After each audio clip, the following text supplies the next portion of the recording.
और बड़ी खबर इस बीच आपको बता दें, शहबाज शरीफ का पाकिस्तान को संबोधन। पाकिस्तान के प्रधानमंत्री शहबाज शरीफ ने पाकिस्तान को संबोधित किया, कहा इलाके में शांति के लिए युद्ध विराम किया। युद्ध विराम के लिए डोनाल्ड ट्रंप का उन्होंने धन्यवाद दिया।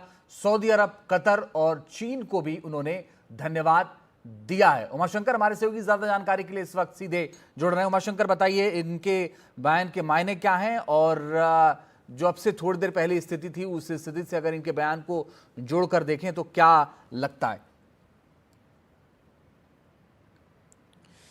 जी देखिए, तकरीबन 17 मिनट के इनके पूरे बयान को हमने सिर्फ इसलिए सुना ताकि हम ये जान पाएँ कि पाकिस्तान के जो प्रधानमंत्री हैं वो उस बात पर क्या कहते हैं जो पाकिस्तान की तरफ से सहमति तोड़ा गया है, पाकिस्तान की सेना की तरफ से सहमति तोड़ा गया है।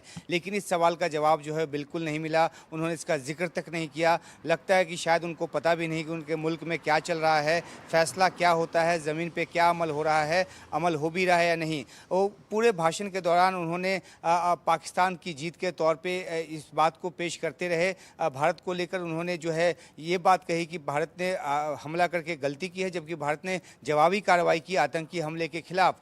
जो सबसे बड़ी बात यह है कि उसमें ट्रंप को एक शुक्रिया बोलते नजर आए, चीन को शुक्रिया बोलते नजर आए, कतर को और सऊदी अरब तमाम देशों को शुक्रिया कहा। लेकिन तमाम देशों को शुक्रिया जो कहा उन्होंने वो किस बात के लिए कहा, क्योंकि सहमति जो उन्होंने जो पाकिस्तान की सेना के साथ बनी थी उस सहमति को तो उसने तोड़ दिया। तो कुल मिलाकर ये एक अपना जो एक सीना थपथपाने की बात है, अपनी पीठ थपथपाने की बात है, वैसा भाषण था पाकिस्तान के प्रधानमंत्री शहबाज शरीफ का, और उसमें उन्होंने कहीं से भी जिक्र नहीं किया। तो अब निगाह इस बात पर है कि क्या जो आज तोड़ा गया है सहमति, उसको लेकर कल भी क्या पाकिस्तान का रवैया इसी तरह से आता है, या फिर विदेश सचिव ने जो अपील की है, जो कहा है कि पाकिस्तान ने जो सहमति बनाई है उस सहमति पर वापस आए, तो क्या एक जिम्मेदारी भरा भाव जो पाकिस्तान अब से आगे भी दिखाता है या नहीं, इस पर निगाह बनी रहेगी। इसके अलावा पाकिस्तान के प्रधानमंत्री शहबाज शरीफ के बयान में तो ऐसा कुछ भी नहीं था जिससे इस चिंता को दूर करने में कोई मदद मिले।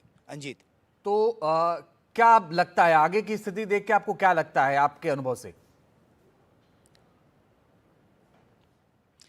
जी देखिए, जो बात है वो ये कि इन्होंने जो पूरा भाषण पढ़ा है वो भाषण पढ़ा है इस बात को लेकर कि सबको शुक्रिया कह दिया। तो शुक्रिया तो इसलिए कहा क्योंकि इन लोगों ने, इन देशों ने जो है वो पर्दे के पीछे से मदद की, अपने अपने असर का इस्तेमाल किया। लेकिन अब वो समझौता ही नहीं है, वो सहमति ही नहीं है। तो आगे की जो स्थिति है वो लगती है कि पाकिस्तान की आर्मी का जो कोई एक हिस्सा है, कोई एक तबका, कोई एक जो गुट है, वो पाकिस्तान की जो DGMO जो है उनकी तरफ से जो कॉल आया उसके बाद जो सहमति बनी उसको मानने को तैयार नहीं है। तो या तो पाकिस्तान की तरफ से मौन इस बात को लेकर बढ़ता जा रहा है क्योंकि ना तो पाकिस्तान की आर्मी को समझ में आ रहा है, सिविल गवर्नमेंट को तो छोड़िए, कि आखिरकार हुआ क्या, गलती कहाँ है। तो एक बार हमें कल सुबह तक इंतजार करके देखना पड़ेगा कि क्या कोई जिम्मेदारी भरा बयान पाकिस्तान की सेना की तरफ से आता है, उनके DGMO की तरफ से किसी तरह की जो कोई प्रतिक्रिया है वो आती है, क्या वो फिर से संपर्क साधते हैं भारत के साथ और जो गलती आज हुई उसको सुधारने की बात करते हैं।